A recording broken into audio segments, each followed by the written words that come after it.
다들 안녕하세요. 프로토 91회차 토신 정보방 환급 인증합니다. 당첨금은 세후 금액인 거 알고 계시죠? 다들 아시겠지만 한 경기 취소되어 당첨금이 반토막 났지만 그래도 당첨 모두 축하드리며 오늘 경기도 분석 시작해보겠습니다. 금일 첫 번째 경기 미러키 대 포틀랜드 분석 시작해보겠습니다. 미러키는 워싱턴을 잡고 동부 선두 경쟁을 이어갔다. 쿤보가 외곽을 배제하고 집요하게 골밑을 노리며 31득점을 터뜨렸고 로페즈가 시즌 하이인 39득점을 뽑아냈다.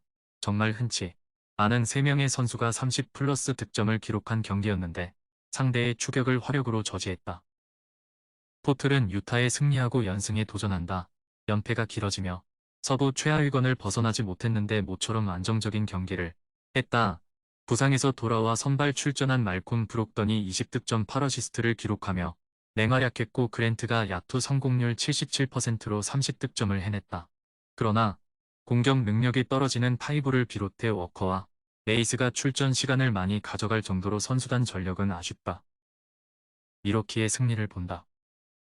몸 상태가 완벽하지 않은 미들턴이 경기당 20분 정도 출전에 그치고 있지만 비즐리와 코너튼 등이 어느 정도 공백을 메우기에 큰 문제는 아니다.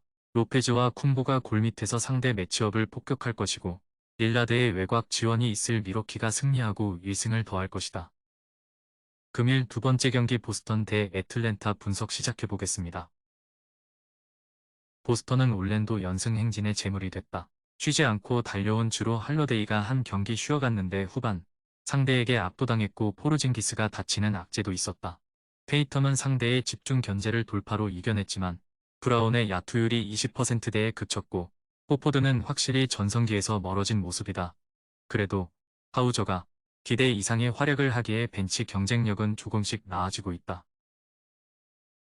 애틀은 워싱턴에 이어 보스턴을 상대하는 일정이다. 팀의 별다른 부상 이탈자가 없기에 백투백이 부담은 아니지만 보스턴을 원정에서 상대해야 한다. 상대의 스윙맨 전력이 좋기에 백코트 위주로 경기에 나설 것이 유력하다. 트레이 영과 머레이, 보고다노비치 등이 적극적으로 외곽포를 던질 것이다. 보스턴의 승리를 본다. 포르징기스가 결장할 것으로 보이지만 호포드와 코넷은 수비로 팀에 기여할 수 있는 선수다. 또 한 경기를 쉬고 돌아올 할러데이가 브라운과 함께 강력한 수비로 상대 앞선을 압박할 수 있다. 페이텀의 확실한 마무리가 있을 보스턴이 승리하고 올랜도전 패배의 아픔에서 벗어날 것이다. 금일 세 번째 경기 뉴욕 닉스 대 피닉스 분석 시작해보겠습니다. 뉴욕은 마이애미를 잡고 디비전 1위를 노리고 있다. 시즌 초반 부진했던 핵심 코어 선수들이 확실히 살아난 모습인데 브런슨이 마이애미 전에서 24득점을 기록했고 랜들도 토탈 패키지의 모습을 보였다. 퀴클리와 그라임스, 하트 등 스윙맨 포지션의 선수들도 잘해주기에 충분히 경쟁력 있는 모습을 보이고 있다.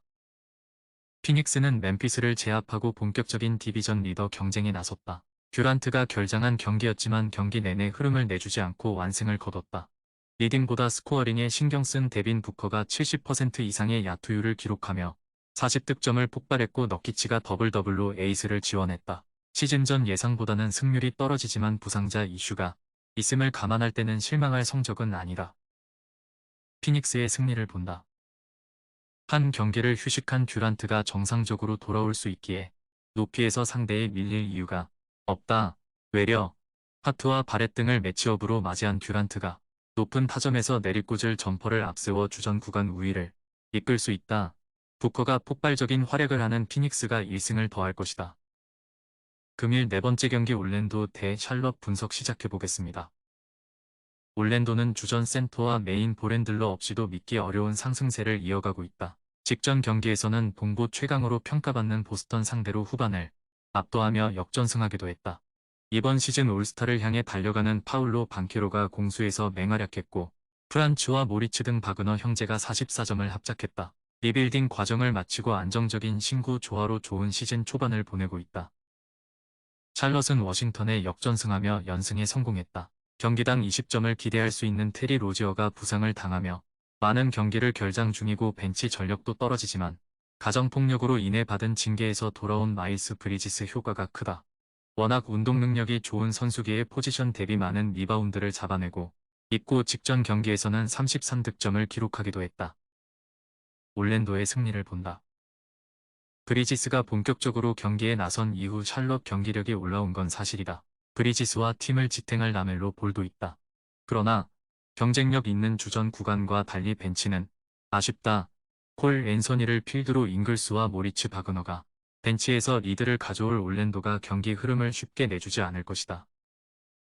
금일 5번째 경기 멤피스 대 미네소타 분석 시작해보겠습니다.